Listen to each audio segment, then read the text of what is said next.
thoughtful one, and the points that you are going to discuss over is going to help all the participants from the cybersecurity perspective. So how to adopt and what to adopt and from where to adopt. So thank you once again, all of you, and would like to thank you Tata Tele Business Services for joining this webinar also as one of the partner.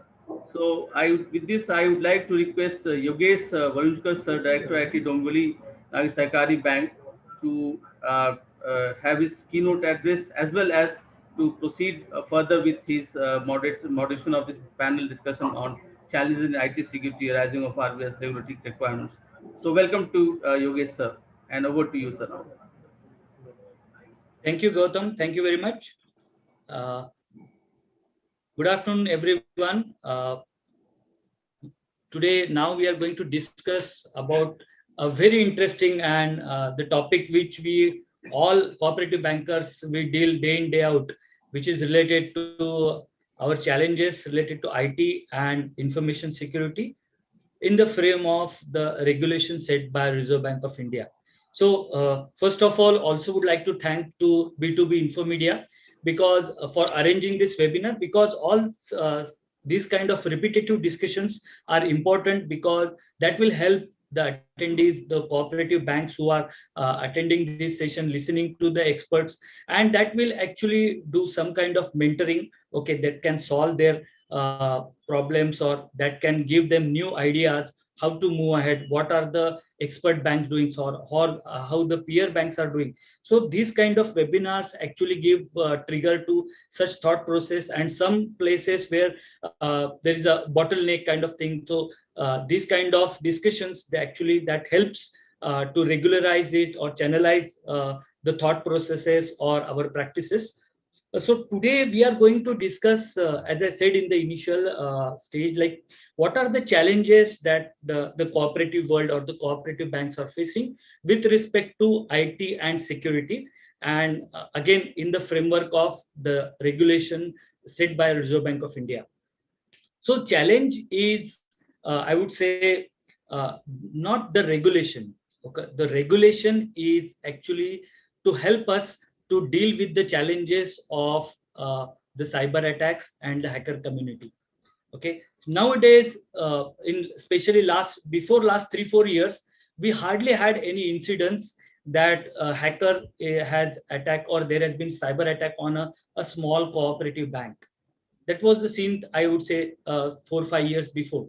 But in last 3-4 years, there has been multiple incidents around this, that even a small bank in a small town, which could be, I would say, tier 3 tier 4 kind of a small city, that bank also got a cyber attack, and they lost some money and also lost to some extent brand value as well. So on these grounds, where their hackers are not sparing anyone and anybody can be prone to cyber attacks. So on this ground, once that situation, the Reserve Bank of India has done one excellent exercise, I would say, that they have come up with a graded approach, which will help banks to actually secure their frameworks or secure their environments with respect to the kind of digital exposure they have, the kind of digital footprint they have, the volume of cyber attacks that they can expect based on with respect to their digital footprints. So Reserve Bank has come up around 2 years back. They have come up with a circular, which is a graded approach to all these cooperative bank world, which actually narrates down to 4 categories of banks, 1, 2, 3, 4. So depending on your size, depending on your exposure, depending on the kind of digital footprint you have respective level to comply.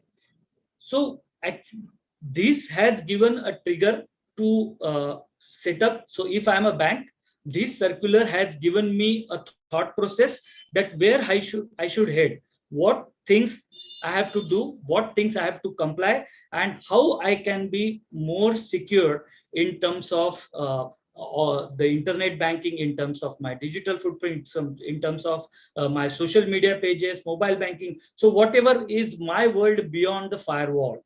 Okay, so that entire things has been taken care by this graded approach circular, and that 4 grades has definitely guided all cooperative banks. Now we are talking about a huge quantum where the total number of cooperative banks, if we have to take care, then I would say it would be around 1,500 banks across India, which have to be regulated. And this circular actually makes it very easy. So even if RBI has to address or manage this large volume of banks, but this graded approach has make it very simplified for RBI also and for the banks also, where we are headed, where we want to go, and what things I need to comply. This is on the first part.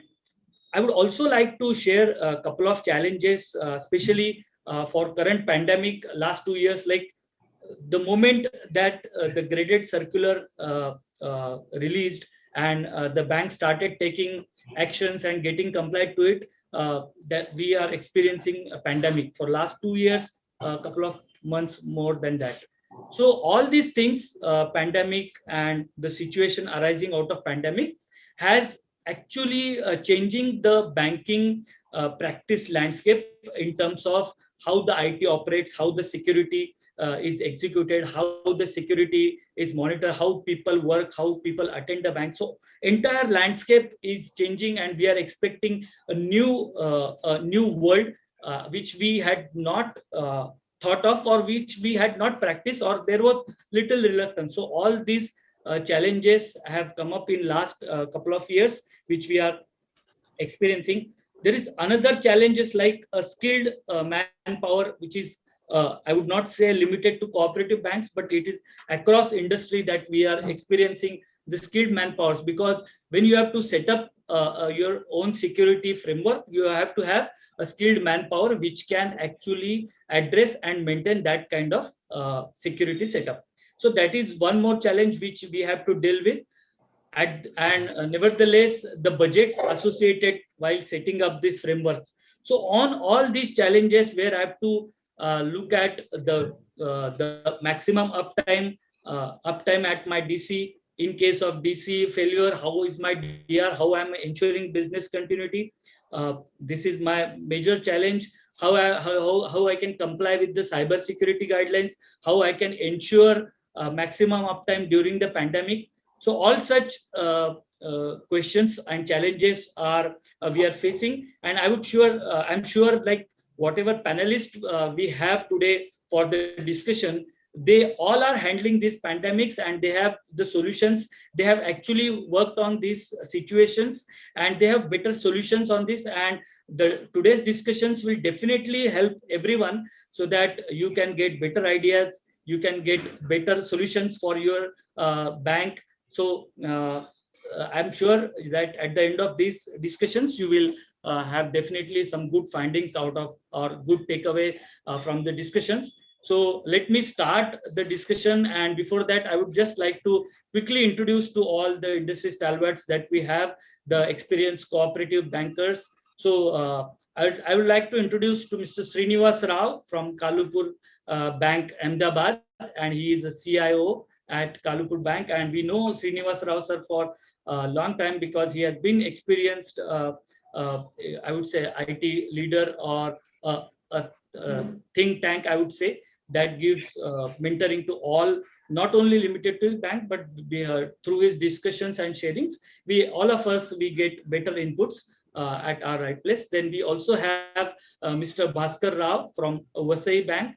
Bhaskar sir also leads the entire IT practice at Vasai Bank, and he has contributed to multiple such webinars and discussions where he shares his thoughts, and which has been definitely extremely good value add to all the panelists, or even all the bankers who are watching the seminar. And we also have Mr. Hemant Mathur from Tata Teleservices, Tata Group, I should not say anything more than Tata Group, because they are known for their values, and they are known for their customer facing initiation, and the kind of innovative solutions they have. And definitely the kind of the solutions they have, the spectrum that they cover for cooperative banks, that definitely help. And I'm sure Hemant will share a lot of good inputs and solutions for our cooperative banks, which will help them to address the Reserve Bank of India's regulations with respect to the graded circular. So let us start the discussion. I would like to start with Srinivas sir. Like as I said, we are all experiencing this pandemic. So, sir, how was your experience pre-pandemic, or during the pandemic? I would not say post-pandemic because we are still we are in the last legs, I would say. So, how is your experience dealing with this pandemic with respect to all these challenges? So, well, there are some challenges on the operational front, especially when it comes to the branches, because there were travel restrictions and all that. So we could not do much on the branch front. But yeah, but for the IT operations and for the channels, we ensured that everything was up and running 24/7, and we had remote connectivity tools in place for managing all the systems uptime and all the ensuring all the channels are available 24/7, and all end of day operations or even month end operations for that matter, we could do it remotely from home. So that way, so we ensured that IT applications or solutions are available as they were pre-pandemic. Okay.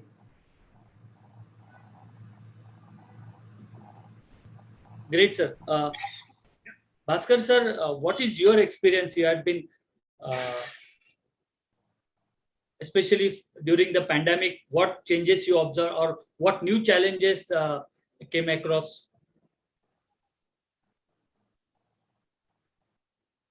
Bhaskar sir, you are on mute. Can you please? Bhaskar sir, you are on mute.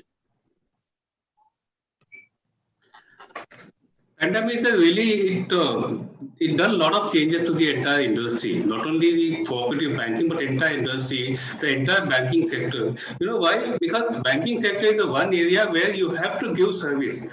You just can't sit at home and you can say, I can work remotely. Customer has to come, customer has to do business.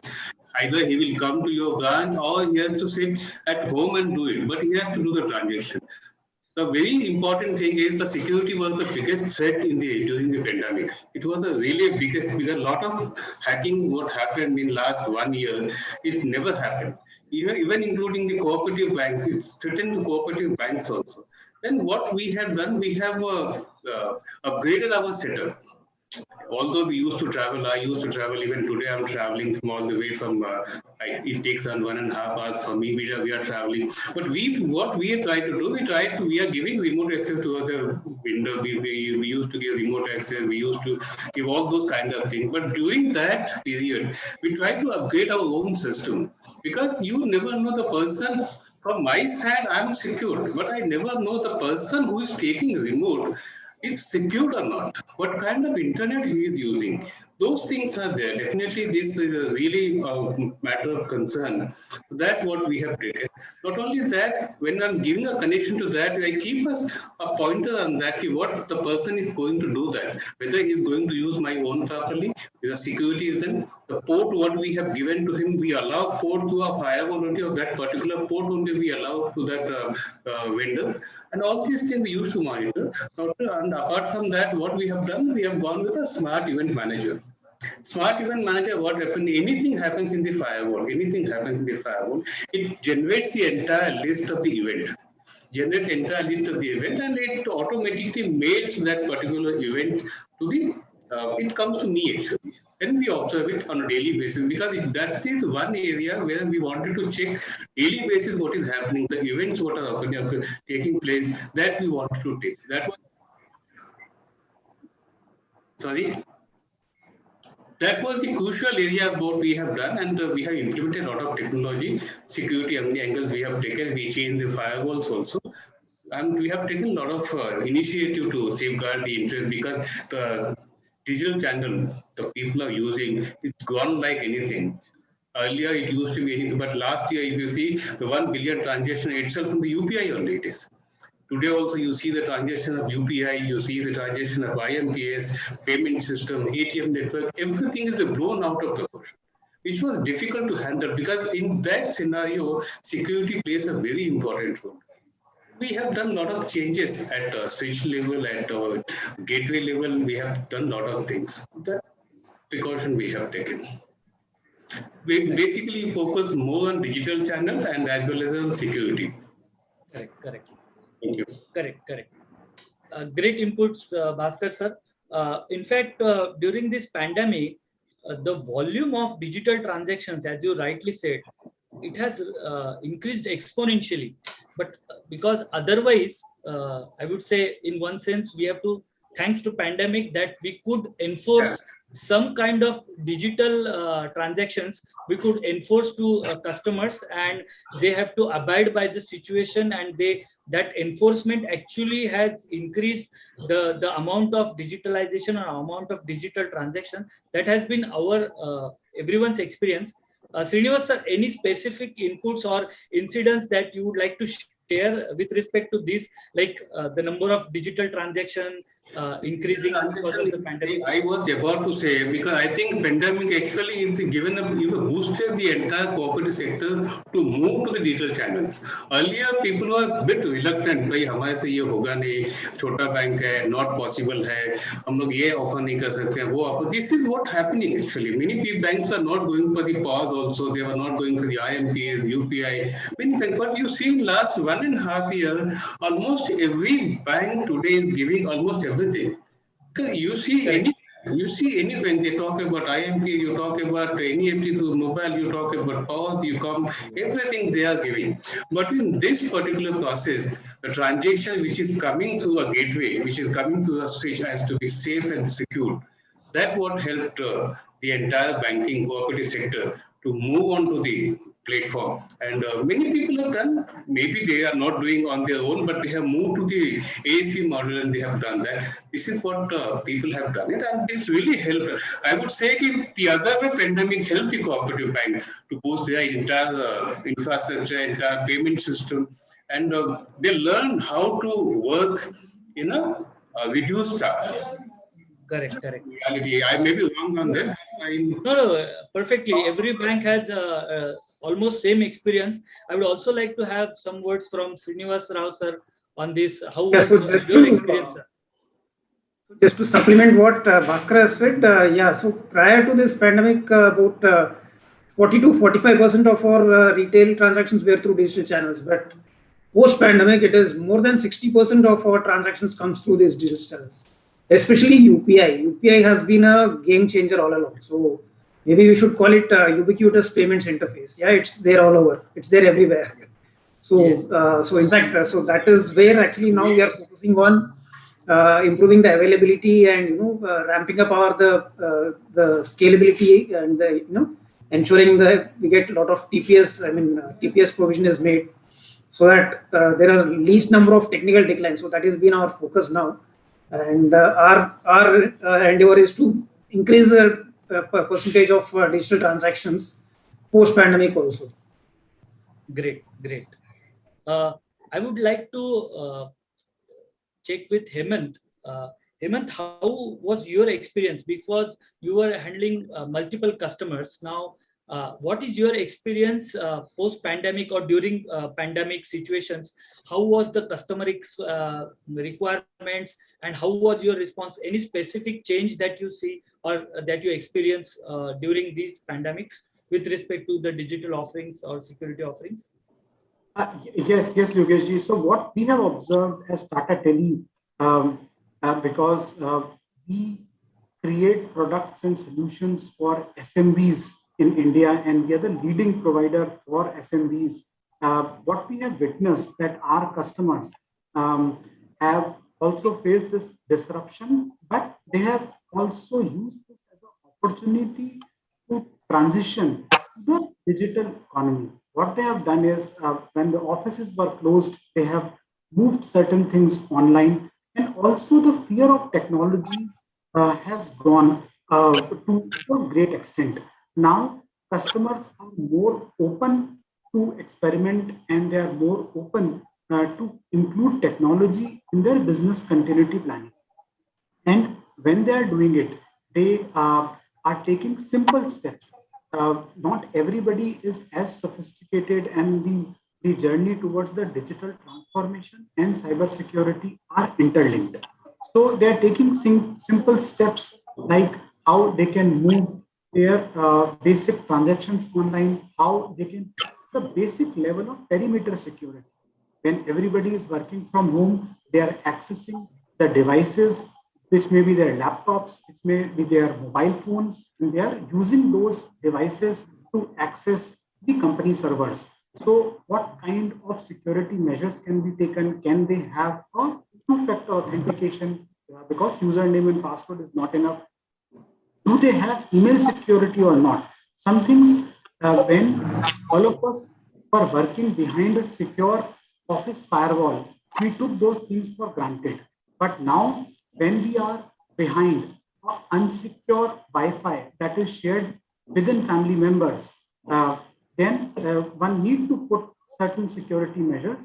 But a lot of customers are moving, and fortunately, one good thing that has happened is that in last few years, we have moved from security as a bespoke solution to security as a service, not a software as a service. This means that you do not need a mega infrastructure to implement a security policy. You just need simple steps, simple products, very cost effective, say 90 rupees, 100 rupees per user per month kind of products to take, and at least your basic level of perimeter security is ensured. So we are seeing a huge adoption of these security products from our customers. So that's what we have witnessed. Okay, so to make it more simpler, ऐसा हो रहा है क्या हेमंत जी कि banks are now going for OPEX kind of preferring OPEX kind of engagements or subscription kind of engagements? Yes, rightly said. Because the challenge with the technology part is that the cost of obsolescence is very high. You invest in something, and after 2 years, you find that you have this. The technology has moved ahead, but the customers have moved ahead, and the regulator has moved ahead. Like the RBI has set new guidelines, etc. Now, what if you have a legacy infrastructure? How to get rid of that? So it is better to go on a OPEX model where you don't spend big money on servers, on your office server room and your hardware. It is better to go for cloud-based software as a service, wherein you pay as you go. And when your requirements increase, you pay little extra. So that's how you scale up. And we are witnessing that a lot of customers are now wanting or demanding a OPEX-based solution, wherein they pay on the number of users per month. That's it. No other fixed cost. So they have a flexibility to move as per the new guidelines. Great, right, absolutely. In fact, like this change that we all are experiencing, that the customer mindset is changing, and with respect to the pandemic, where entire work environment is changing. So I would also like all of you to share what are the new requirements specific to the pandemic. Like before pandemic, we haven't thought of like we will need this kind of technology in our bank. But during the pandemic, we suddenly came across this challenge, and now this is becoming an integral part of our IT environment. So all these changes we are experiencing. So any such sharing, I would like to start with Bhaskar sir. What is your experience on this? Very firstly, I would say there's one area where banks are really suffering is a walk-in customer. I'm not talking about technology. I'm not talking technology. See, earlier in the cooperative bank, customer used to walk in, they used to have a transaction with the people, they used to chat with the manager, they used to have a cordial relation with the branch. This is the culture of the cooperative sector altogether. This is what used to happen. But during pandemic, that particular thing is gone away. People don't want to come. They want to do transaction. They want to do transaction on the move. They don't want to come. Even they want to put deposit. They don't want to come. They want to do deposit through mobile or internet. Those facilities are there which customer needed. And present scenario that really is a change which cooperative banks need. This is only not for the transaction sake, only for the debit credit. This is not only for money you are transferring from one bank to another bank. You have to see beyond that. Beyond that, how to attract the customer. You have to use a little bit AI ML. Because suppose if somebody is coming to your application, then you should know what actually he want to do it. Whether he want to deposit, he want to go for a loan, what he wanted to do. Those particular things we have to capture, which private banks are doing. We are not doing it. Though definitely, I think I don't know how many banks are doing, but very few banks. If you ask me, very few cooperative banks are doing. This is what one area we should think on it. We should go for AI and AML solution, AI and ML solution, which we must think on it. Another thing is the marketing, which is not happening only. Nobody interested in having marketing. So that AI ML will actually help you in doing marketing.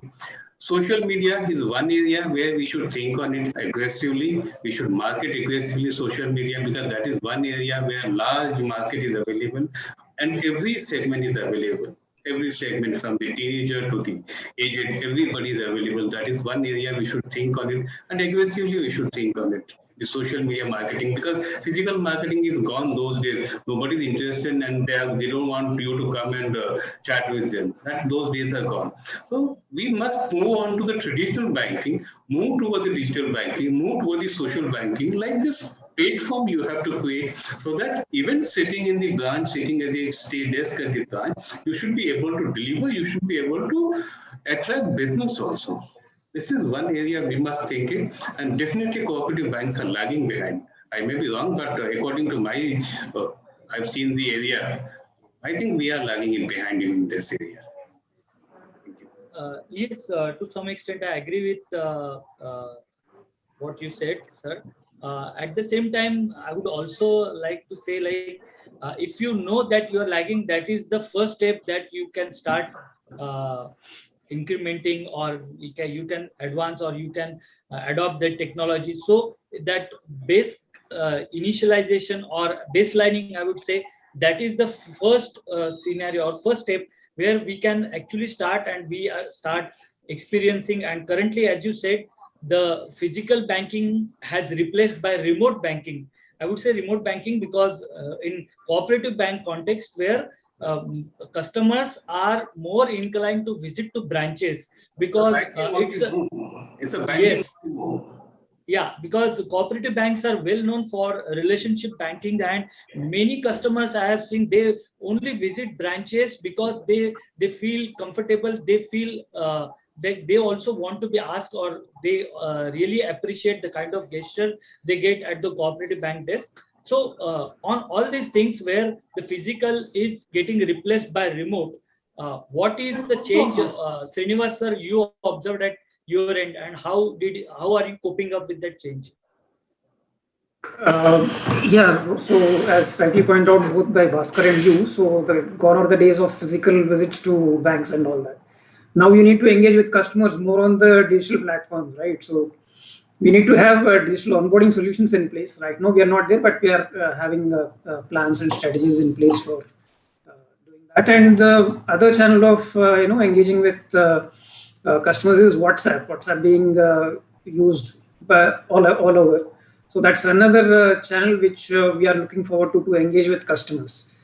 So whether physical or virtual, you need to engage with customers. Otherwise, there are a lot of other players, willing to take your customers. So to keep your customers engaged and to get new customers, you need to engage them with whatever means, through social media, through WhatsApp, and through other channels. Definitely, digital onboarding is a need of the hour. Like Bhaskar has already said, we are lagging behind. Yes, when it comes to digital adoption, cooperative banks are still in the catch-up game as compared to the other established private banks and bigger banks. So, but definitely, yes, initiatives are in that direction. So it is the only way to go, as I see. Right, One right, very small point I wanted to add to this thing, digital onboarding that Bhaskar talked about, Srinivas has talked about. Heman, There's can you be one little more louder, point. please? There's one more point that I thought that would be relevant here, would be about that all systems talk to each other. Because when we are talking about a WhatsApp-based onboarding, when we are talking about AI-based customer journey mapping, this means that all our systems should talk to each other. And this means that we should not invest in a system that is closed, that is not having APIs. So then we have at least this comfort in future that whatever changes we are making, we are able to do those changes with they are able to talk to the new system, and hence all systems are able to talk to each other, and this will simplify the digital journey.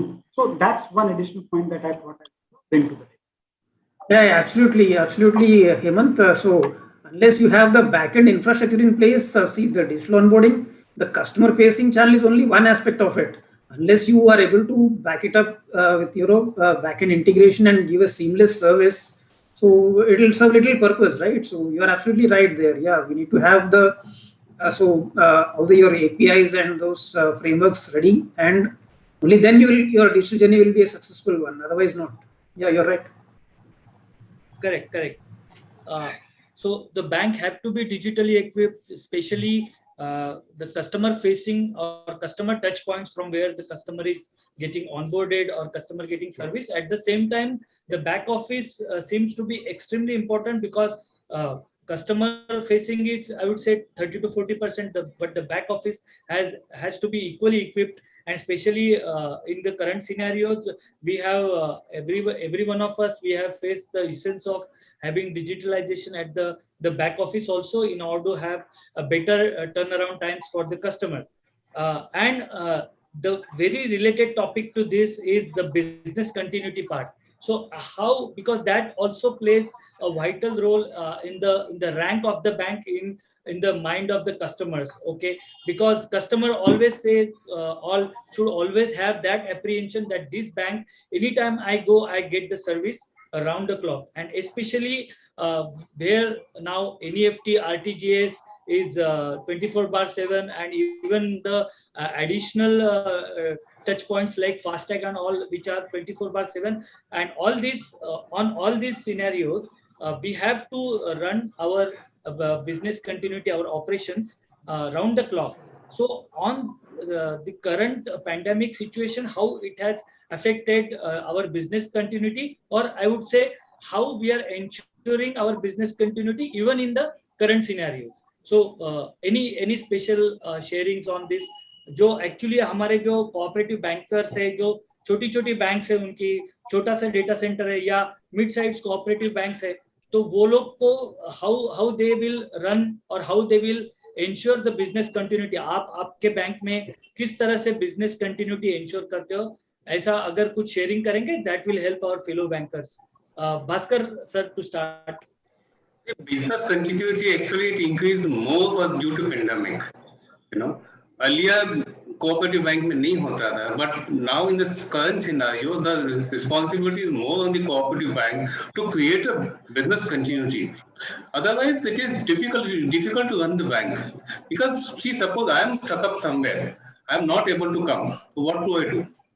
Is it that I'm going to stop the transaction? Because the server is not working, it doesn't mean that I'm going to stop the transaction. It's not like that. You have to be ready for that. If you don't have infrastructure, you share the infrastructure, you create altogether different cloud for that. And in case of emergency, you should always be able to move to the another cloud and run the operation from the another side. Like in my scenario, we have our own entire back office solution.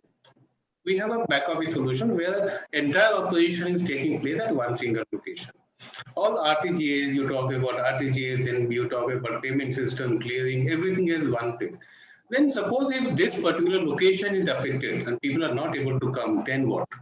Then in that scenario, we have created a backup. Like clearing, it has to be there done from somewhere else. The resources have been created. Suppose in this particular location, 4 people are affected, then we are not supposed to sit. Then remote access is given to my own staff, IT people, so that he can sitting at nearest branch run the operation. We have given people, you can sit at nearest branch, you can run the operation, but that whatever condition we are giving, it will go through my firewall only. It will allow only those ports which is allowed for the bank, which will not allow anybody else. The resources also we are giving it to only under need-based resources. And the cloud, what is the solution we are giving? We have entire replica of my data center at the other side also. DR side also. In case of emergency, we keep on monitoring whether the data is being copied properly or not, the transaction is syncing or not. These all things we have been monitoring regularly. In case of emergency, if that is happening, then you should be able to move on. That is the scenario. It has to be, the backup plan has to be there. And in fact, as for RBI, this is one of the important criteria that you have to create a backup plan. Yes, yes. In fact, business continuity plan is actually what you narrate down, Bhaskar sir. Like what, in what scenario, how is the alternate arrangements, or how you are ensuring the business continuity. But I'm sure Srinivas sir is managing a very large cooperative bank, and he has a larger setup to address. So, any specific things, sir, you would like to mention here, which will actually uh, focus on business continuity? Any best practices you have adopted? Yeah, so in our bank also we have a dedicated DR center. So in different cities, so our primary DC is in Ahmedabad. So we have a DR also where all our core systems are actually have a one-to-one replica. So at any given point in time, if one server goes down, we can always switch over. So that is that infrastructure is in place. Even the policies are in place, and what to when to invoke, who will invoke. All those policies are in place, and we do regular DR drills also, because it is important to do drills at regular intervals. Otherwise, one fine day you will find that your DR is not coming up. So it's important to do these periodic drills, because that is one of the compliance requirements also, that you need to do periodic drills and submit to the regulators. So those things we do, and we have well-defined policies in place. As far as operational BCP is concerned, like yes, Bhaskar mentioned, even we do have alternative arrangement, like if one branch is not reachable, the staff can go to other branch and work from there. Same thing, all back office operations can be handled from any other branch as well. So those kind of arrangements are in place, and the policies are also in place. And yeah, so we do regular DR drills also to ensure that your DR is always in sync with your production side. So that's how we manage our BCP. Right. I just wanted to add one thing. Yeah, yeah. The small banks basically, suppose if you don't have, I would always say we should share the resources. Because see, it is the need of the hour. We just can't have you keep control of everything. That is, those days are gone now. If you can't manage it, you share the resources, you go with the cloud solution, you have, because those people they have expertise on that. You take a cloud solution. If in case of emergency, you keep everything ready, those people are there, they can move your entire resources and start operation. Both the things are possible. Everything is not possible from our side. So banks should explore those possibilities. And particularly as per RBI, the data has to reside within the country. So you should, so there are many data centers available within the country. You talk about Airoli, or you talk about Hyderabad, Bangalore, or Noida. You can have those and keep a distance, and you can just, and they actually become easy nowadays. Because you just have to move your resources from one area to other area, and connectivity has to be established. That is easily, can be easily managed. Correct correct very right point. और यहाँ पे जितने भी small bankers और small bank के executives है जो ये वेबिनार अटेंड कर रहे हैं, तो उनके लिए बहुत ही इम्पोर्टेंट पॉइंट भास्कर सर ने अभी बोला कि अगर आपका बैंक छोटा है, अगर आपको बिजनेस कंटिन्यूटी इंश्योर करने में if you are feeling short of resources और you are feeling short of technology, you can always take help of vendors who are offering this kind of technology, who are offering this kind of services. और ये सब करके हम लोग 99.99% kind of business continuity हम लोग ensure कर सकते हैं. और ये हमको करना चाहिए, क्योंकि देखो आने वाले इसमें कस्टमर के लिए, customer will see only bank, whether it is cooperative, private. As I said in the initial, bank is a bank. So business continuity देना, it's our prime target. And now, as Bhaskar sir said, we have multiple options available. And I would like Hemant to mention what all options you are offering, which can help our bankers who are listening this webinar, so they can put. Yes, Bhaskar sir, you want to say? Can I ask Mr. Hemant one question? Please go ahead. Oh, Along with what you are, along with just one question. See, people are going for the VPN nowadays. VPN is considered to be one of the safest mode, right? If I'm wrong, correct me. But according to me, if you ask me, I'm an IT person. Nothing is safe in the current world. Even if it is a VPN, nothing is safe because at the time of handshake, if anything happen, anybody try to intrude into the system, definitely it is a VPN or whatever it is, it's going to happen. Just elaborate on that. That VPN, what your services, I don't know whether Tata Tele is giving Sure, I'll VPN answer that. or not. But I'll if you answer can that. just put a highlight on that, because that is the one area concern. Because nowadays many banks are remote area, they are going for the VPN connectivity. How safe it is for the sake of the banks which are here? How safe it is if you can just elaborate? I think. Yeah. Sure. I'll answer that. So, see, you are right. VPN is not the Ramban for any security thing. And whenever we are talking about cyber security, one key word is a multi-layered cyber security approach. Now, what is a multi-layered cybersecurity approach? And I'm just explaining that in a common term for all our participants, people who have joined us in the webinar, is that when we, in the real life, we see a lot of multi-layered security approaches. Like we stay in a flat, that is in a residential building. There is a main security gate, and after that, there is this tower security. Then we have the main gate of our flat. Then there is a bedroom gate. Then there is a cupboard inside the bedroom. And then there is a locker inside that cupboard. We keep our most valuable things like a passport or something in that locker. So we are already having a multi-layered security in our real life. Second example, when we take a flight, first there is a CISF Jawan who checks our documents. Then we go to the airline counter. Then there is a security check, and then before boarding the aircraft, there is a frisking. So there also it's a multi-layered security. So now, why only a VPN could be the only security solution that is there?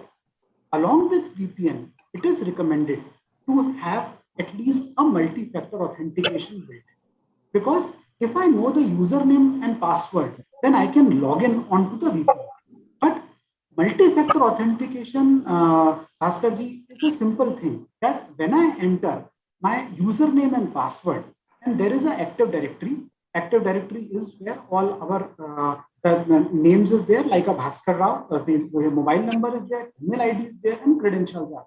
The moment you enter that in the VPN, it will send a trigger to the mobile number that is attached. And there, when you click approve, then it will allow. So with this second layer of authentication, you can be sure that it is your staff, it is the authorized person who is accessing. And on this multi-factor solution, what we are offering is a Cisco Duo solution, and that we can have multiple layers. Like if the operating system of my mobile, say Android or iOS, is not the latest one, it will not allow me to approve that request. And we can put those boundary conditions. And with this, we can create a multi-layered cyber security solution. So we don't just have somebody who has access to VPN has access to our entire office database. So that is a dangerous situation to be in. And this is one thing that we can do. I hope I have answered. Yes, definitely. In fact, as you rightly said, Hemant, about multi-factor authentication.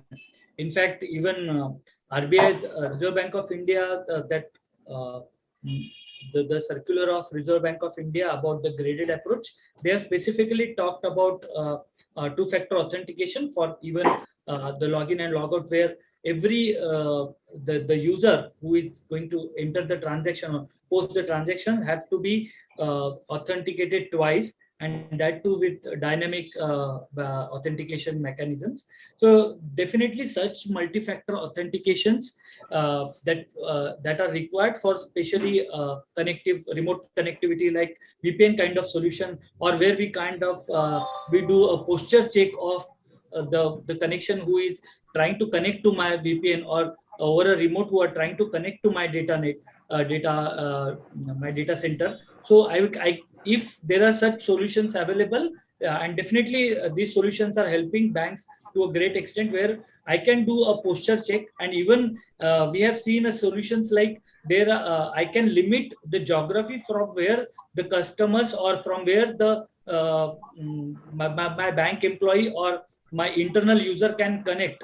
Okay, so from that geography, I can allow the connection. Barring that whitelist, I can't allow, or I will not allow anybody to connect to my data center or to my network. So I think, Hemant, that kind of solutions you were talking about, and definitely जो हमारे छोटे छोटे banks है, mid size banks है, and I am very sure कि ये solutions affordable है, और इससे जो सिक्योरिटी मिलती है वो सिक्योरिटी बहुत इंपॉर्टेंट है, क्योंकि करंट ये ऐसे सिचुएशन में जब बंदा अपना डेटा सेंटर तक पहुंच ही नहीं पाता, तब जाके ये ऐसे वीपीएन के through, if he is authenticated before he is connected, then we can ensure security and secured connection, and we can ensure that the transition or the operation works seamlessly.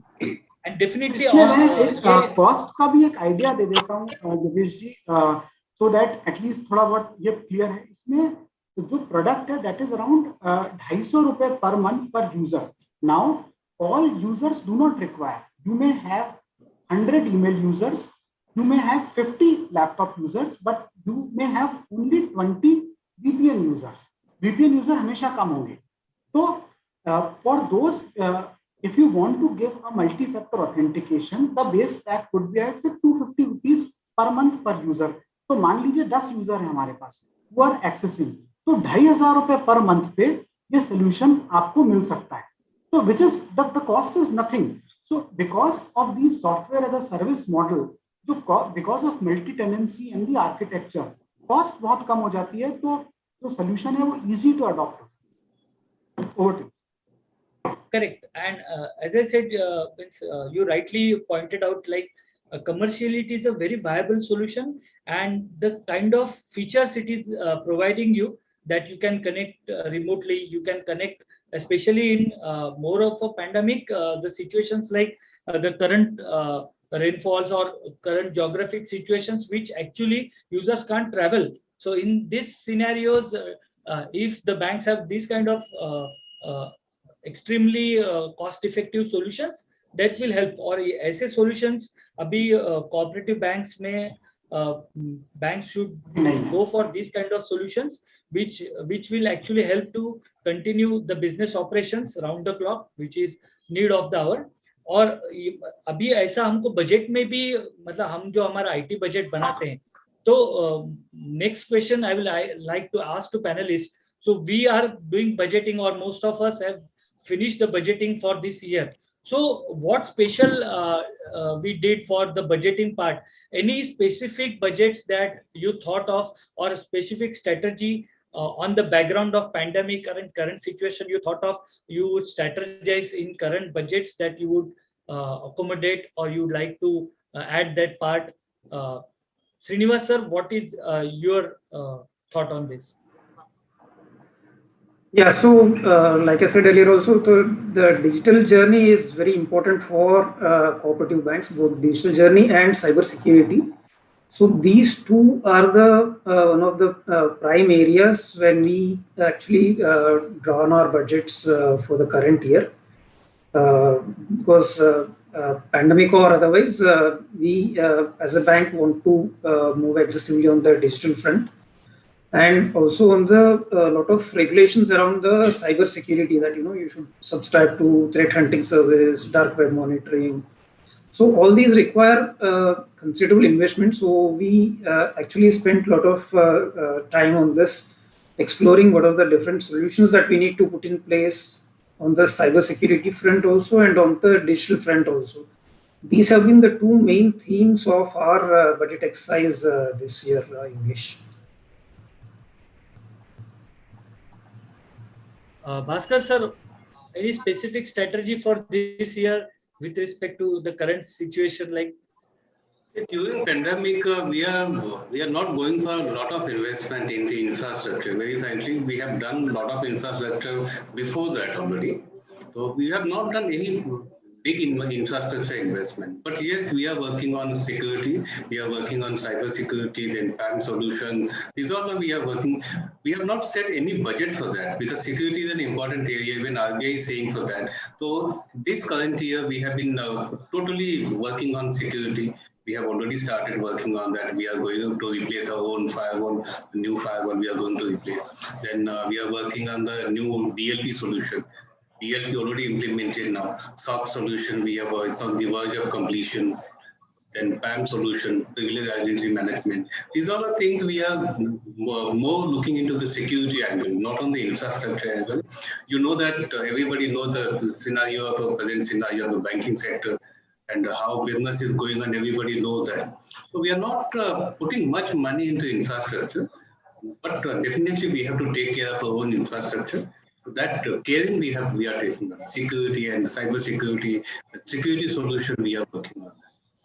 Okay. I'll make it more specific because see, currently we have two challenges. One is to ensure a security framework, and second, at the same time, because of the pandemic, the business has affected a lot, and business is our customers.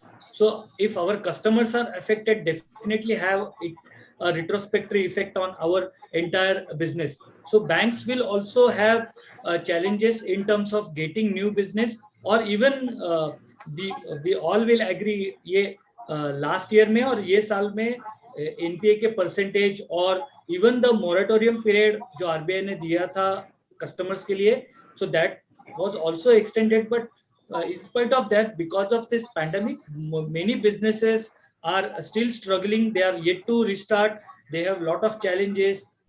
Many staff, they have gone to their native, so setting up a business is a challenge, and all this will have effect on their economy and will have a corresponding effect on our banks. So it is very likely कि हमारे budgets थोड़े shrink हो जाए.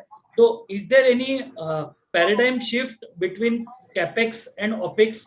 Is there any thought process around this which you are triggering based on this pandemic situation? We are investing less in the capex and more into opex. Okay, okay. Srinivas sir, are you sharing the same experience or any specific thoughts? Well, so it's difficult to say I'll cut down capex or I'll focus more on opex. So I mean it's difficult to say that way. So we need to put the money where you get the return from. So I think that should be that is our guiding principle. Whether it is capex or opex or whether it's a cloud model or whether you invest in infra, it's purely driven by the business case we have at hand. So it's not, at least we do not have any specific theme that okay we'll go only opex or we'll do only capex. So obviously cost cutting is the need of the hour given the business slowdown and all that, and slow up of take of credit and all that. So needless to say, this cost cutting is important, but at the same time, it is important to put money where it is needed, right? Like cyber security and these initiatives. These are the ways to go. So you don't have, I mean, you can't cut corners there. You definitely have to optimize the costs. So yeah, we are also exploring cloud options and managed services when it comes to cyber security, like SOC and all that. So it's all case to case basis. We don't have any specific capex or opex theme. So it's all case to case. Obviously, because sir, you totally agree with sir. I agree with you. It's basically need based actually. It's not we are not defining anything. If it is a capex is required, then we'll go for capex. But there are certain things which you can always go for opex model.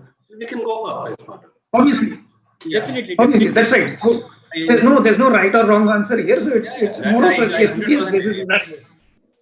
Yeah, there is no thumb rule on this as such.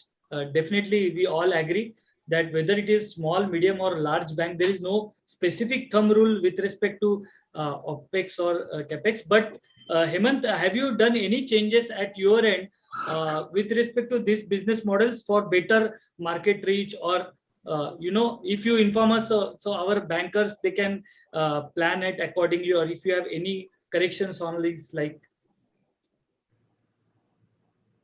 Hemant, can you please unmute?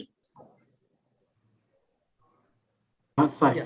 So you're right. There is no thumb rule in terms of the capex and opex, and it would depend on say. But one need to do the business case and the ROI calculation. And ROI calculation is not very difficult. It can be done within 2-3 hours, provided all the input information is there. And a good place to start with is the requirement gathering from all the key users. And the requirement gathering can also be very simple. If there are 3 or 4 departments, we can just ask them to write 4 or 5 bullet points on what they want in terms of the digital transformation and what is the use case at any new product roadmap, any new intervention that they plan to do or they foresee. And basis that, we can prepare the document and then we can see whether it is cloud or whether it is on-prem, what is cheaper. But what we have seen now that customers are going either to the cloud or to the co-location. Even when they have their own hardware, they're not keeping at their offices. And the bandwidth requirement in terms of the connectivity, because Tata Tele also is the largest provider of internet lease line for B2B segment in the country. So we are witnessing that change, that more and more customers are now splitting the bandwidth.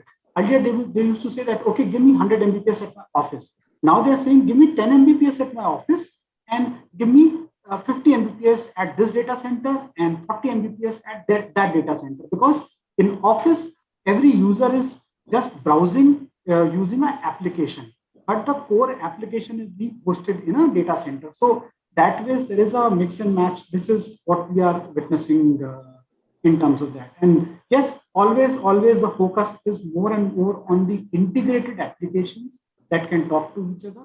And preferential method is a OPEX model, and customers are also doing a lot of POCs.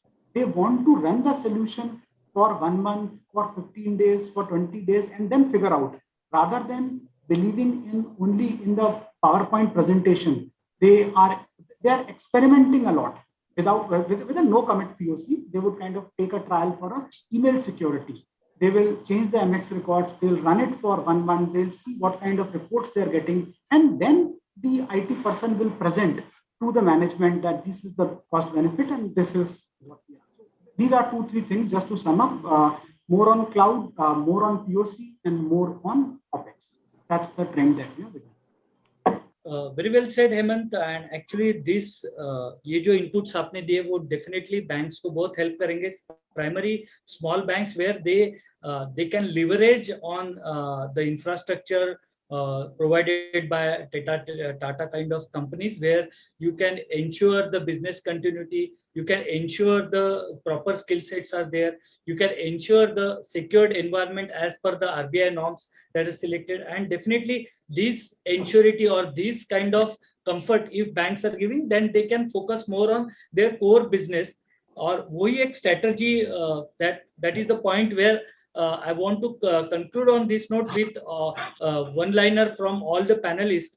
Like अभी हम लोग ऐसे situation में है that IT is in the driving seat, okay, of the entire banking business. Okay, so on this note, how should be the role of a CIO जो IT head है, जो responsible है बैंक में IT operations continue 24/7 run करने के लिए. So in this role and with the background that I have to run entire this show, what is your thought in one liner? How would you like to guide or put your thoughts or do some kind of mentoring to other fellow bankers? Srinivas sir, to start. Well, so first thoughts, Yogesh. So it's important to manage all your channels uptime 24/7 and consistent customer experience. Like, whatever channel, of course, branch now is the least used. So be it your mobile banking, internet banking, or UPI or any other this thing. So the consistent user experience and managing the uptime and availability 24/7. These are the two prime concerns or main focus areas, I would say. So we need to have the monitoring tools in place to alert you anything if it goes wrong, to quickly alert you so that your team can respond quickly and put things back in place. So these are some of the thoughts I immediately get when it comes to managing this customer expectations during this difficult times. So this is one of our main focus areas, to manage all the channels, uptime, availability, and consistent user experience. That's what finally matters in the end. So otherwise, there are a number of banks and non-bank players, and customers can switch at the drop of a hat. So it's very important to manage the customer experience. So availability and uptime is so no compromise there. So that's what our focus has been, and we are putting monitoring systems in place to alert in any unwanted event or any unexpected event, so that teams can respond very quickly and put things back in place. So that's been our focus. To sum it up, if you say one or two sentences. Bhaskar, how would you? For my side, it is a very simple one-liner: safe, secure digital banking transition. That's it, because it has to be safe and secure mode. You don't have option. If you're just losing yourself, then it will be a very disaster for the bank. You have to work in every field. You have to be there. So as a CEO, you are responsible very large, because you are sitting at the hot seat. From here, the entire bank is going to run. Definitely, it's a very hot seat, and you have to be very careful. You have to take care of everything, and each and every event has to be monitored. The firewall rules are to be set as per the requirement of the bank, not as per the requirement of the customer or requirement of the other. This is so you have to be very careful on that. What is required, only those things you allow on the firewall. Suppose you are sitting only in Maharashtra, you're sitting only in India, you don't have any operation outside, then don't allow that. Geographically, as earlier you said, geographically, there are parameters available in the firewall. You allow geographical location so that nobody will be allowed to log in from outside. Ultimately, automatically, it will be blocked at the gateway level only. Nobody will be able to enter inside your premises. So those precautions you take. Policies has to be created, the rules are to be created properly, and URL which is not required, block everything, and you allow only need-based, allow access to the customer, to the users. Don't allow anything. If they want to use, they have mobile, everything they have, everybody can use it, but also don't allow mobile to be connected to the laptop. Correct. I'll tell you a very simple thing. Nowadays, we are hearing a lot. Even a small worm sitting in the mobile, it can penetrate into your laptop or desktop, and it can penetrate into your data center. It can wipe out everything. Simple. Hemant, how you will help cooperative banks, especially small and medium cooperative banks, for this RBI regulatory compliance? So what we can do is we can offer a basic cyber security approach induction for them.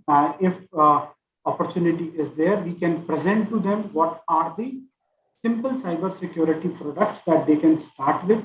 Then they can pick and choose. We can offer them a proof of concepts, and as we say that rent it, don't own it, and test it before you use it, and also in terms of the overall ensure that you have a pay as you go model. And all these options we can offer to the cooperative banks, and they can pick and choose depending on the use case that they have. So this is what we can offer. Great. So अभी तक हम 1 घंटे से इसके ऊपर हम लोग sharing कर रहे हैं, और काफी अच्छे एक्सपर्ट्स हमारे big cooperative banks, medium banks, small banks, सभी के लिए एक अच्छा एक शेयरिंग और एक अच्छे एक्सपर्ट ओपिनियन हमको मिले. यहाँ पे हम लोग कंक्लूड कर सकते हैं कि जो आरबीआई के जो रेगुलेशंस है, that are to ensure the safe and secure banking. As Bhaskar sir said, our motto should be safe and secure banking, और वो इंश्योर करने के लिए आरबीआई ने various controls and procedures suggest किए, more than 100 controls depending on your level. you have to comply with those controls. And if you don't have skill sets, if you don't have environment, or if your bank is small, you can always take help of vendors such as Tata Tele Services. They are offering all the solution out of the box. So even if you are a small bank or a medium bank, if you don't have that infrastructure in place, you can always use the vendors like this, and you can do the compliance. And also you can, जैसे Srinivas sir ने बोला कि our priority or our target or aim should be availability and consistent customer experience and monitoring of entire end-to-end events of all the banking. ये 3 points पे अगर हम focus करेंगे, and जो भी हमको चैलेंजेस है, we have solutions and we have vendors available for that together, if we bundle it and address it, then we can definitely start banking in a regulatory framework defined by the RBI. So it was a great experience, and I hope those who are attending the event, they would have got some basic inputs and sharing. Most of you also know most of the things shared, but that might have got revision, and you might have recollect that this I missed out and I got it from the webinar. So all this experience you might have got, and thanks to all the panelists who attended this session, Srinivas sir, Bhaskar sir, and Hemant sir, for attending this. Thank you very much. It was a nice experience. Thank you. Bye-bye. Thanks to B2B Info Media. Thank you very much. Thank you. Bye-bye. Stay healthy, stay safe. Thank you. So thank you all of you. We are going to have a presentation from Mr. Hemant Mathur for 10-15 minutes. Before that, we have 2 questions which is being asked by the banks from the panel. First question is from Pune Sarkari Bank, which says that how to ensure security as work from home was an unheard situation for a bank like ours. So this is the first question, and the second question basically talks about we talk about going on cloud, how to ensure its security as we move from on-premise to off-premise. So these are the 2 questions which is being asked by Pune Sarkari Bank and Sri Venkatesh Cooperative Bank. Okay. So, yeah. जो पहला question पूछा था, which was asked by Pune Sarkari Bank on how to ensure secure banking. जैसे अभी during the session Hemant उन्होंने share किया था कि यहाँ पे जो VPN over a VPN जो connectivity होती है, उसमें भी we can have a policy based connections, and we can ensure that only authenticate users can connect to our network, and using multi-factor authentication kind of technology, हम लोग ये ensure कर सकते हैं कि even if remote user is connecting to my network, he is authorized user. Bhaskar sir ने जैसे बोला कि we can have a geographical rules, we can have a rules set on the firewalls, which will actually prevent all the unwanted or unauthorized users to connect my network. और उसका regular हम लोग audit करते रहेंगे. We can have expert opinions on the policies that we have formed and that we are implementing, which will actually jointly ensure that even if remote users are connecting over a VPN to your network, they are safe and they can ensure secured connection. Anything to add on this? Yeah, please, sir. One point I wanted to give. Suppose if you are giving remote access, let the bank give to them. They should not have their own. What is happening? People are using their cable net, they are using their own internet. That should not be the area. And if an executive is working from home, then bank should provide them internet, a bank sponsored internet, so that can be blocked at the gateway level itself. The IPsec VPN is secure, safe and secure.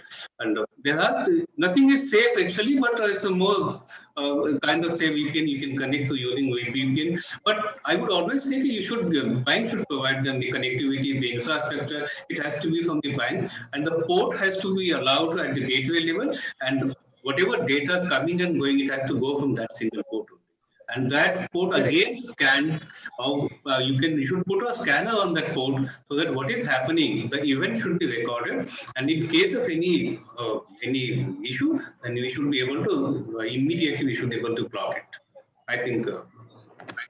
So just let me add here. So Bhaskar, you rightly said the endpoint security is very important. So while you said that banks should provide the connectivity and the laptop or whatever, so it may not be possible in all cases. Like there are now remote connectivity tools available, which when you are connected to your bank's network will disable all other functions of your local device. Okay. So that way, one, you say should have a multi-factor authentication. Secondly, while the device is connected to bank's network, all other functions are prevented. They can only just connect to your network and to the server they have access to. They can't download, they can't upload, they can't browse net. So they'll not have access to their local desktop-based resources. So such kind of tools are available in the market. So whichever bank has asked that question, they can explore such remote connectivity tools for their purpose. Correct, correct. In fact, Hemant just mentioned that they have the solution. So, Rudra, can you want to share something on this?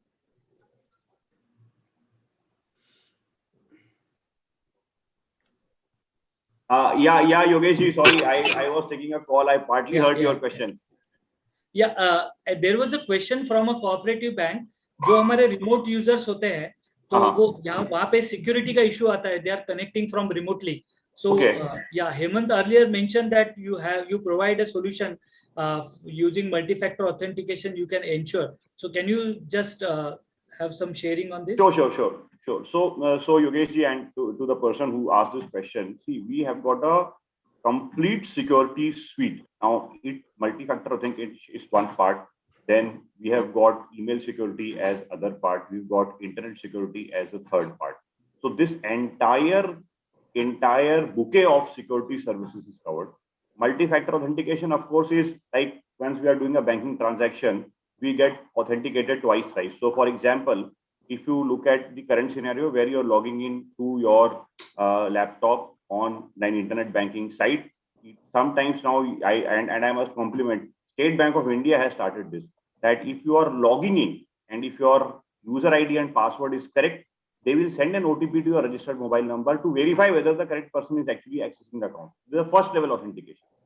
Then once you get into the transfer page or receiving page, anything, then there is second and third leg. So you always get an OTP. So what they have done is they are actually increasing the times the authentication is happening. So the probability of actually someone other doing or a fraud happening is reduced to almost very remote accessibility, until unless there is something called as a Pegasus spyware which accesses your OTP number. So then that can be a different story. But with this kind of authentication, we are able to block all the malware, and it helps in ensuring that the security is taken care of. So both the bank and the user, both are safe in this kind of a transaction. Correct. I hope the question is well answered by all the panelists. Of course, ये जो हमको remote users का जो question है, तो उसके लिए solutions available है, which will authorize the users, and also it will block all the malwares or any such contents, and then you can ensure the safe and secure environment and a secure connection for that remote user. So the solution is available. You can definitely get in touch with this team, and you can get it answered. I will put my number on the chat box. Anyone, Yogesh ji, who is interested can connect with me. Definitely, Gautam and Anupam will share with the respective bank who has answered the question, so that they can take it forward. This जो दूसरा question था, which was related to cloud. जो cloud में अभी भी थोड़ा सा एक hesitation है, because my data I'm going to host on the cloud. So as far as that is concerned, how the security has been taken care?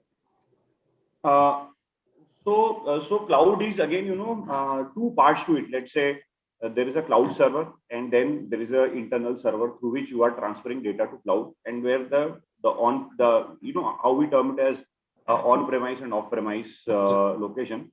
So cloud systems have now become fairly well secured, and cloud services are in India being offered by Google, Azure, AWS. These are leading cloud service providers, and we have got a tie-up with them. So that's how we are giving an end-to-end bouquet service. While we talk of security, if you look at the cloud security part, again, these servers are very well secured by one at the level of the organizations themselves, and secondly, then the data aspect is also taken care of. Correct. So, in short, if you have to conclude it, so the bank has to prepare a cloud strategy to get the comfort they can start with a small applications, maybe HR kind of application, which is not that important or that confidential. You can start with a small application, moving it to cloud, and once you get the comfort, okay, then you can start moving your other applications to the cloud, whereby जो अभी security के लिए जो requirement है, जो which is increasing day by day, and adhering to that is a big challenge. We can't, many banks, small banks, medium banks, they can't financially afford to have that kind of infrastructure in house. So ऐसे बैंकों के लिए these kind of options are I would say the best options, where the cloud will give equal security, and it will provide all the compliances, whether it is right from PCI DSS compliance to all the RBI secured frameworks, everything is assured. तो ऐसे जो cloud vendors है, which are certified vendors, which we can definitely opt for, और एक एक application हम लोग strategy करके, with the help of any consulting companies, you can start migrating applications to cloud, and slowly and steadily, once you get the comforts, you can move to cloud as per your business requirements. I think that would answer your question. Anything to add, Bhaskar or Srinivas? Only one criteria that you have to keep, that as per RBI, as per RBI regulation, the data has to reside within the country, because there are many service providers and cloud service providers which are not in India, and we have to be careful on that. Many are there. To talk about any other. So you have, when you selected, you have to select those company where you can actually able to retrieve the data as and when government of India needs or RBI needs. So you should be able to submit. It has to reside within the country. That precaution we have to take. Otherwise, cloud is a solution. And I think if you ask me personally, for cooperative bank is for cooperative bank, cloud is the most suitable area, because most of the banks are small banks, are not that tech savvy. So it will help them. If you go for cloud, it will help them with all kind of security parameters, or you talk about certification, everything. According to me, if you ask me, the cloud is a good solution, but you have to be careful on that. Correct. In fact, जो agreement होता है, so if you take help of experts who can actually do this vetting, that whether that data center ensures that data resides within India, and there are list of all such vendors who offer this kind of solution.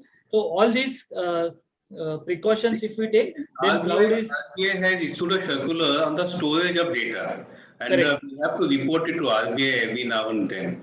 They ask for the storage of data, where the data is residing, you have to give in writing. So those things we have to take precaution. Correct. I hope this answer your questions. Gautam, any other questions? No, that's the question. So with this, we are now going forward to the presentation from Tata Tele. I think Mr. Hemant has to leave. He has some other call as of now. So Mr. Rudra is going to make the presentation on behalf of Tata Tele Services. So over to you, Mr. Rudra. It's just for 10-15 minutes. Please be here. Yeah, Gautam, am I audible? So I am actually looking for the presentation. You need to give me some time before I can take this forward. Okay. We can continue the discussion for the time being. Maybe we can take a few more questions for maybe another 5 minutes or so. Okay, so any further thing needs to be added to the discussion we are having?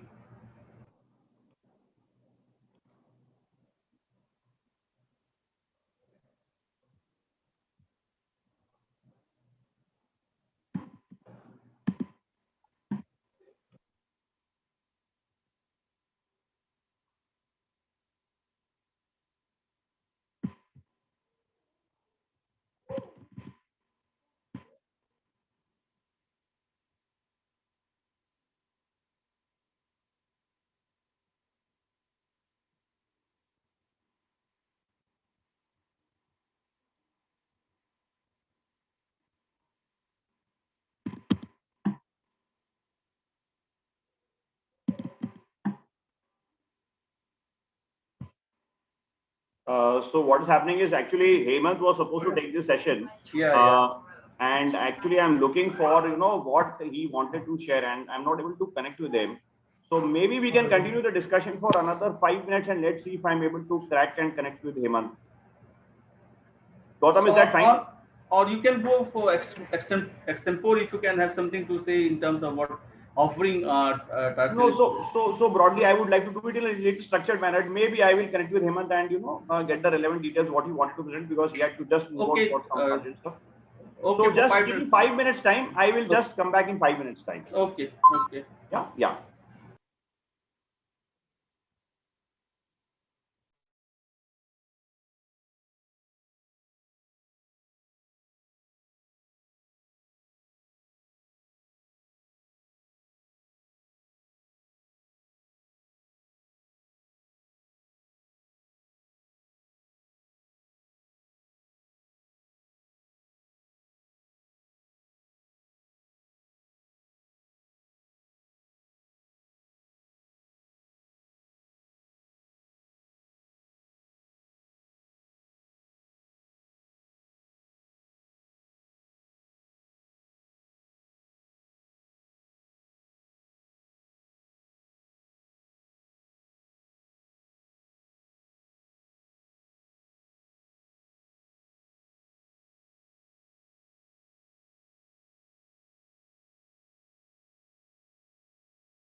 Okay, so can you just help me share my screen, Gautam, if you can just.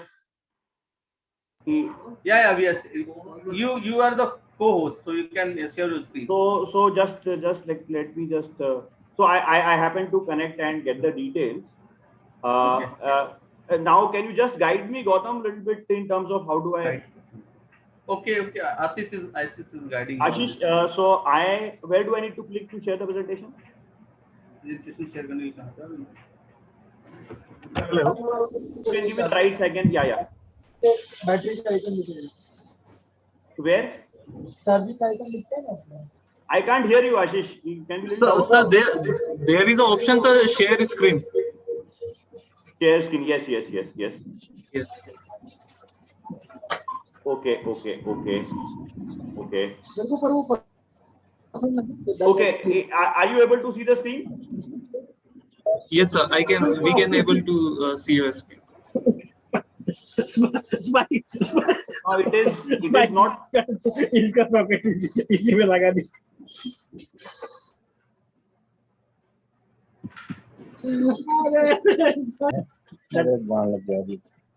Can I request everybody to be on mute, please? अरे हेमंत भाग गया, इधर आया बीच में भी तो phone मेरा बंद हो गया. तेरे को वर्ण कब से बोल रहा हूँ, तो हेमंत की बात Okay. पता नहीं क्या हुआ अभी, वो तो अभी पता लगेगा बाद में। अभी Amit, उधर can you आप be on प्रेजेंट कर mute? रहे हैं। Amit, mute, please, mute. जो वन तक से बोल रहा बंद करने के लिए आपस में Can we have everybody on mute? Okay, so I'm starting the presentation. Now, Amit, can you mute? yeah. So if you look at the agenda, see the enterprise security risk. What are the drivers of cyber security? What are the product options? And we'll run through some use cases. What is cyber security, friends? Let us understand this and why cyber security is important. There are 3-4 things. One is a data loss. The other is a financial loss. There's loss of customer. Because of this, some employees may lose their jobs. And the biggest thing is the loss of reputation. Everything else can be recovered, but reputation cannot. I think so. That's the biggest important thing. And this is one big reason why security and cyber security is important. Moving ahead, it seems there is some technical glitches coming in between.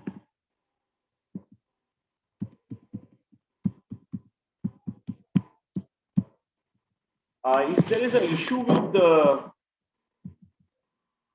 okay, so yeah, now why is cyber security needed? So where all you can get, so there are reasons while you're browsing the net, your security is compromised. It helps you to protect the company server while checking emails, working from home. All these are leakage points, and this is how security can get impacted. Coming on to a very important point, drivers of cyber security. So digital growth is necessitating security investments. A lot of payments are happening through mobile, through mobility, hence security is important. Increasing attacks in India and customer data leaks. We've witnessed this during pandemic. We all know the Cosmos Bank story and other things. Workloads are migrating to cloud, and of course, this is evolving as a secured feature. As we go ahead, I'll maybe share some details. The challenges that the SMBs are facing are low awareness of emerging cyber threats. I think so. This will improve gradually. Shortage of qualified personnel to set up minimum email security and internet security. Now, again, there's a manpower shortage and requires education on cost benefit, how the value and risk of data is far greater than assumed.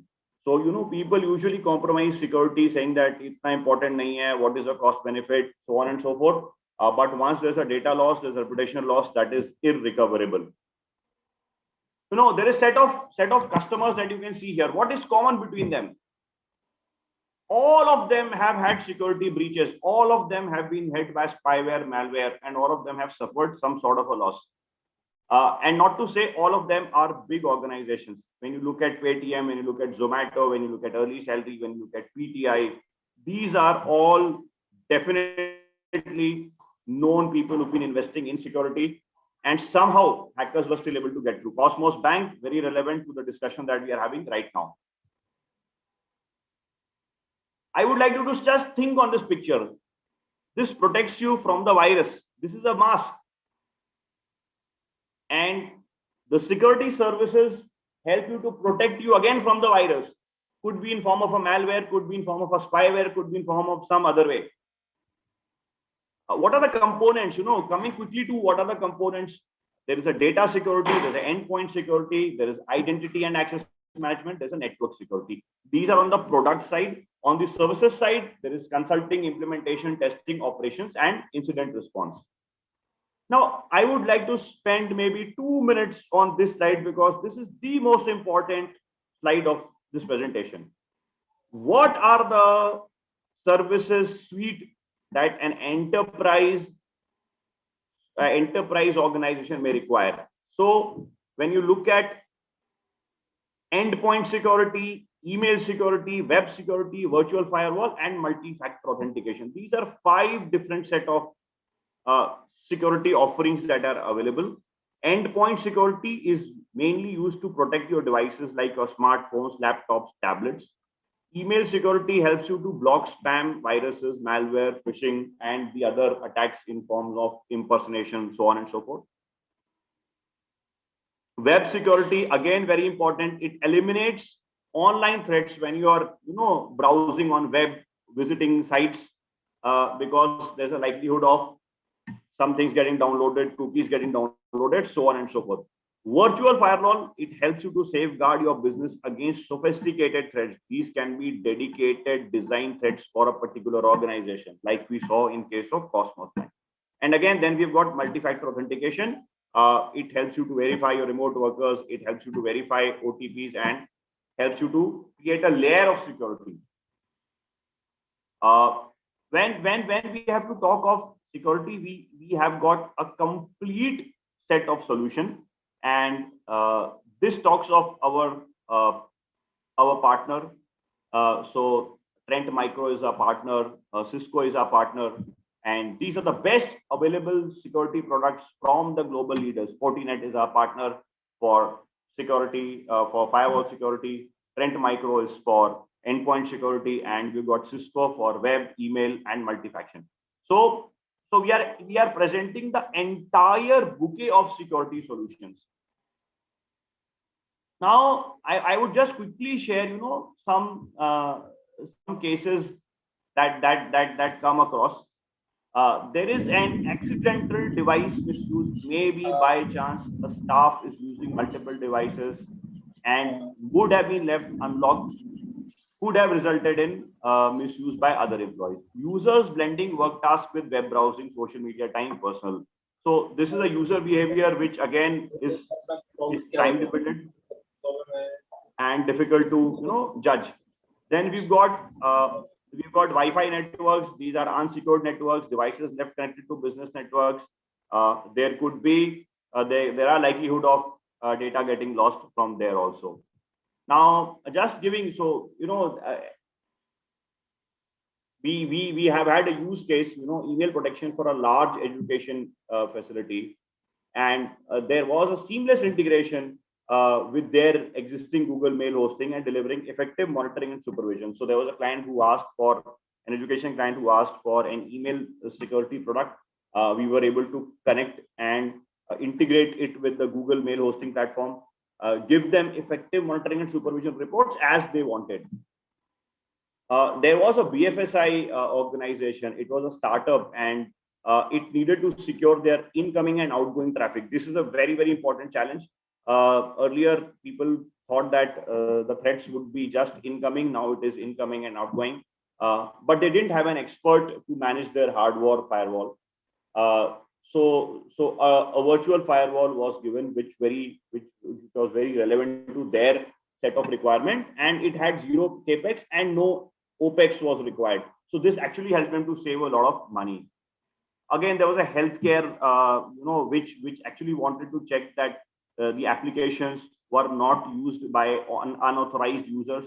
So we deployed a multi-factor authentication, which was integrated with the mobile phone numbers, which helped them to ensure that the right person is using the right set of applications, which was designated for them. Then, of course, there was an ITS organization, which was looking at applications where knowledge workers keep using new applications without approval, and one is not sure what application comes with what kind of a threat. So we provided a Cisco web security application to them, a Cisco web security solution to them, and of course this helped to block the riskier ones and go ahead with the approved apps. Now, email security again is a very, very important part. Most of us are using emails. It is being used extensively in corporate sector banks, and I would just restrict this slide that please treat it as very important. Most of the malware attacks happen through email, and one cannot usually avoid it until it is secured by a very, very good and sound secured network. Endpoint security again is very important. It is proactive, it is predictive, and it gives you the relevant reports that are required. Web security, you may have internet access for your employees, for them using internet. Again, this is a risky feature. So web security again serves a purpose depending on the requirement. Firewall, of course, has become mandatory, almost mandatory nowadays. And then, of course, multi-factor authentication, which works on a zero trust approach, and it always connects with the trusted user, trusted device, and application. So the entire triangle is knitted. Here, I would just like to say one thing. for those who are interested, we can do a sort of a security audit. So let's say there are 5 different products that are displayed here. One may require all of them, one may require 1 or 2 depending on the stage of evolution. So TTBS can actually help and assess the security need and then thereby provide a relevant solution at the best possible available cost. So this is a small presentation from my end. I am really apologetic for the fact that it took us about 5 minutes and Hemant could not be here for some or the other reason. He had to leave for an urgent meeting. I had to step in immediately. But hope this presentation gives you the relevant clarity, and it also gives some insights into what is required from a security perspective as we move ahead.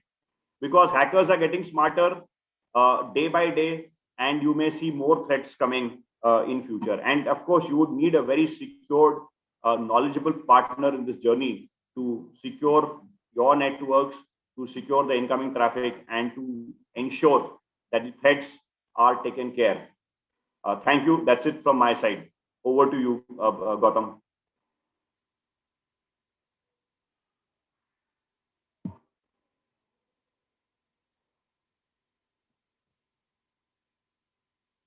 Gautam, are you there?